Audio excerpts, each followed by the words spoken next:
Ibinasura ng Korte Suprema ang petisyon ng Kabataan Party List na humihiling na ideklarang unconstitutional ang no bio, no boto policy ng COMELEC. Kasabay nito ang tuluyang pagpapawalang bisa sa temporary restraining order na unang inisyu ng SC laban sa biometrics registration. Ibig sabihin, hindi na makakaboto ang mga botanteng hindi sumailalim sa biometrics. Kasama na ang registered voters pero hindi naman nagpa-validate. Sa unanimous decision ng Korte Suprema, sinabi nitong hindi nangangahulugang kwalipikadong botante ang isang tao kahit hindi pa rehistrado. Kailangan pa rin daw sumailalim sa biometrics.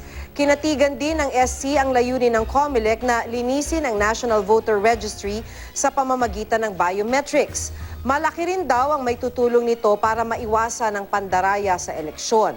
Ikinatuwa ng COMELEC ang desisyon ng Korte. Dahil dito, mafa-finalize na raw nila ang listahan ng mga botante at mga presinto. Sabi naman ng Kabataan Party List, nakapagtataka na sa loob lang ng 2 linggo, binawi ng SC ang inilabas nitong TRO. Maghahain daw sila ng motion for reconsideration sa desisyon ng SC.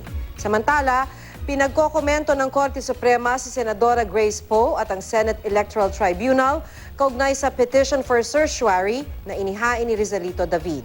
Kaugnay ito sa pagbasura ng SET sa petisyon ni David na kumekwestiyon sa citizenship ni Poe nang tumakbo siyang senadora noong 2013. Non-extendable 15 days ang ibinigay ng SC kina Poe at Seth para magkomento.